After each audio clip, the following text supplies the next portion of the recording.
I am the official Henry County historian, and I was involved as a co-director at the museum for a few years. I've kind of stepped back because I've got two really rambunctious grandkids that need my attention right now. I'm always eager to help, and Kay Ford is our director. She's right there, and she's done a tremendous job here. And if you ever need anything from a genealogy standpoint, that's the one to see right there. She's terrific. We have a gentleman here tonight who probably knows the courthouse better than anybody. And that might even be General Gross himself. General, are you here? Tom Saunders, before he became our state representative, he was janitor at the Henry County Courthouse. And he did so many great things to improve the courthouse during his time as janitor.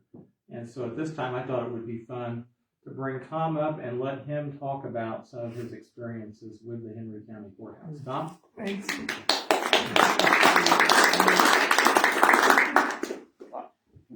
Darrel and I were good. Darrel and I. Is it on? It was like, do you need it? My teacher always told me, hello? Testing? Hello? Testing? No. Works good. Anyway, my teacher always said I talk too loud and I talk too much, and I didn't pay attention when I was in elementary school. So I tried to improve those things. And I drug this sweatshirt out. I was going to wear it tonight, but it doesn't fit anymore. If you guys would like to have that brand collection, you're welcome to it. I think those were done for the 125th anniversary Oh, really? of the courthouse. Get a picture of that. But I have to tell you how I got to the courthouse. My wife and I had been married for 7 years. We weren't making a lot of money, and we found out we were going to have a baby, and I needed a job, and I had helped Jim Edwards get elected county commissioner. I went door to door for him and did those kind of things. And so I went to Jim and I said, Jim, I need a job. And he said, Tom, the only job we got is the courthouse janitor's job, and you don't want that. And I said, well, how much does it pay? And he said, $8,000 a year in health insurance. I said, I'll take it. The next day, Wayne Holcomb, who was the county assessor, and I had served one term as a township trustee assessor, Wayne called me and said, Tom, I hear you're looking for work. And I said, yeah. And he goes, I have a job in the assessor's office. I said, well, Wayne, how much does it pay? And he said, $8,000 a year in health insurance. And I said, will I be stuck behind the desk all day? And he said, yeah. And I said, I think I'd rather be the janitor. So when I went to the courthouse in October of 1981, there was Leacher Carter was the female matron, and they hired me, and they were hiring the yards mowed, they were hiring the painting, the clock didn't work, and so I started doing the painting, and I made some flower beds out on the yard, and Leacher kept saying, Tom, you ought not do this, because it was more work for all of us. But I enjoyed it. I love historic buildings. This is the original structure. You see the very end of it right here. In 1905, they added the addition, which doubled the size of the courthouse. I'm probably stepping on you. I'm sorry. Sorry. Go ahead. I'm kind of proud that there was a gentleman from Louisville, Indiana, who was a county commissioner by the name of Holly Hall, who happened to be the banker down there at First National Bank, who disappeared with everything that was in the bank one morning. But he did a great job. That's a story I want Darrel and I. That's another story. Stay tuned. But he was the commissioner that oversaw the construction of the addition in 1905, and most people can't tell the difference. And I want to thank the current commissioners and the current county council, because they're going to make a dream come true for me, because if you go to the courtroom in the 1950s, the ceilings were lowered. There's a balcony up there that you don't even know is there, and they're opening that back up if the money holds out. They called me and said, we're gonna they pulled the carpet up off the floors and said, we can refinish the floors, or we can raise the ceiling back to its height. What do you think, Tom? And I said, well, if I had to choose, I'd want the ceiling back. But I think they're going to try to do both. I hope they're successful. But when this was built, you may touch on this, there was all this stenciling and painting. I think the painting on the ceiling cost $4,000. And they thought that was a lot of money in 1865. Of course, that's all gone because all the plaster on the ceilings are gone in the courtroom. But I found a photograph when I was working there that showed the courtroom with the stenciling on the back walls.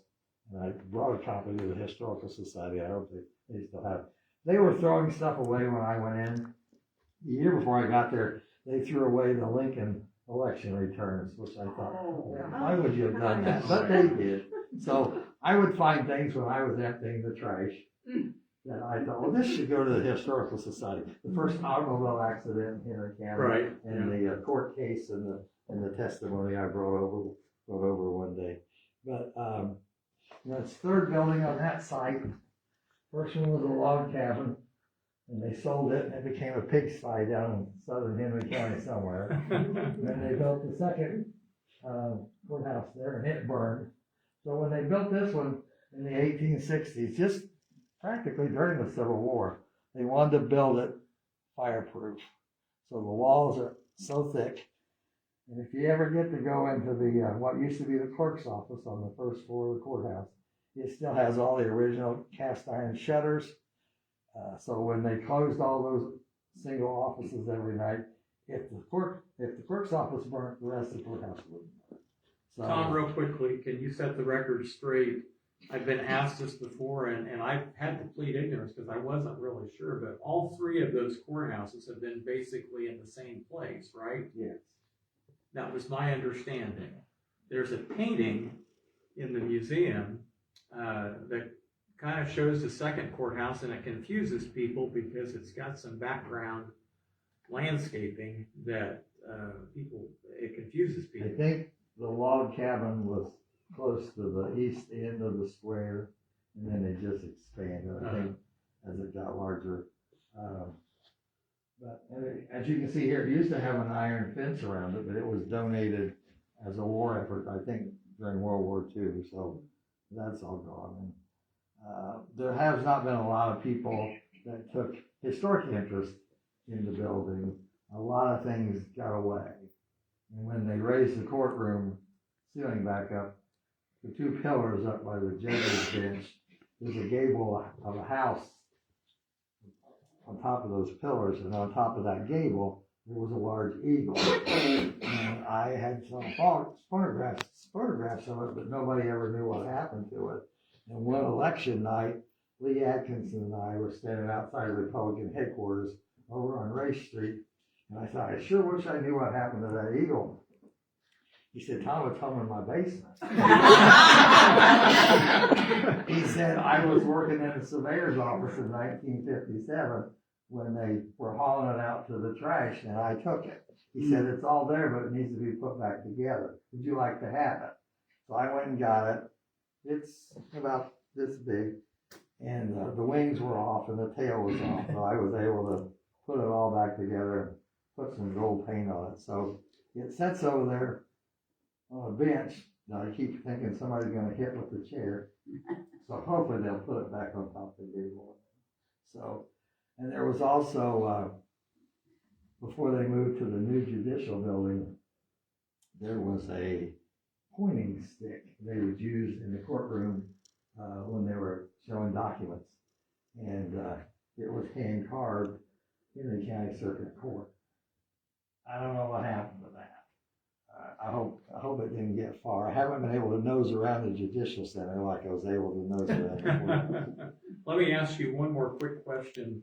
There is a slide in my presentation that talks about the night that a bunch of fun-loving hoodlums took the small cannon that was at the courthouse and took it and blew out part of a saloon in Newcastle. And people have asked me where that cannon is and if there's a picture of it.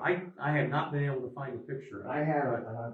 I had a long, what do they call those long photographs? Panorama. Yeah, I think my son has it now, but I bought one off of some guy that came in one day. Will you be interested in this? And there's a cannon and some cannonballs stacked on the north lawn. I'd be interested in getting a copy of that. I'd be more than happy Yeah.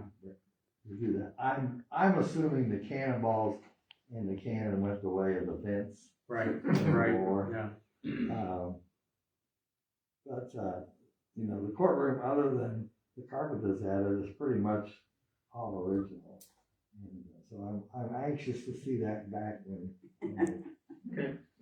you know, Frederick Douglass spoke in that room. James Whitcomb Riley spoke in that room. I had hoped Jackie Kennedy's last Secret Service agent would speak in that room. Oh, right. But we were under construction, so. And, you know, I went through a lot of things there.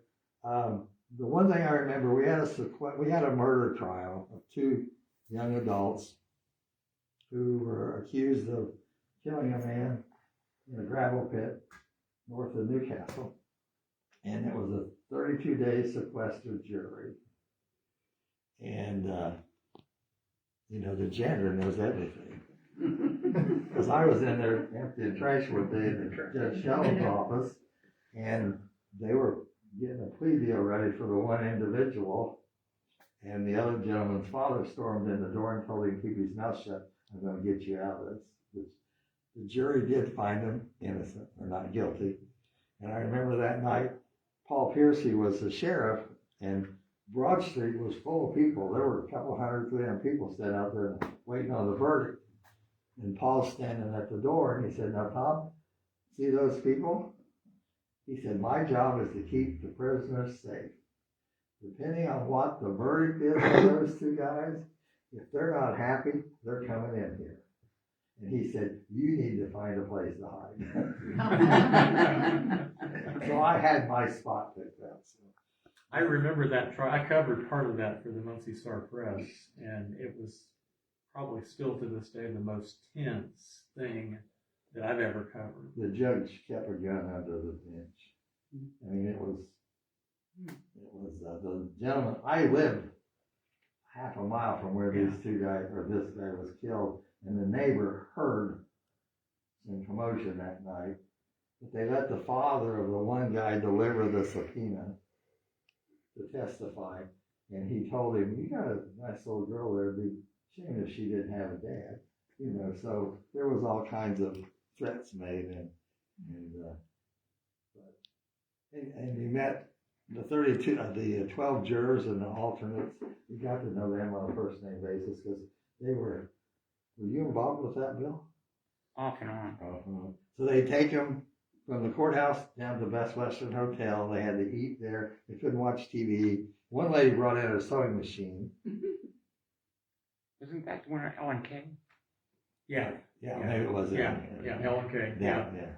I wrote a story that was on the front page of the Muncie Star Press Sunday about what the jurors were doing on Super Bowl Sunday, because Super Bowl Sunday happened to fall while they were sequestered. And so I was able to talk to the jurors and people who were in charge of them to see what they were doing, because they couldn't watch the game. I don't know if everybody was interested in the game or not, but, you know. You couldn't read the newspaper. Couldn't read the newspaper. And there's a lot, you see this on TV, the jurors get sent back to the jury room a lot, and they're just sitting in there twiddling their thumbs. So, but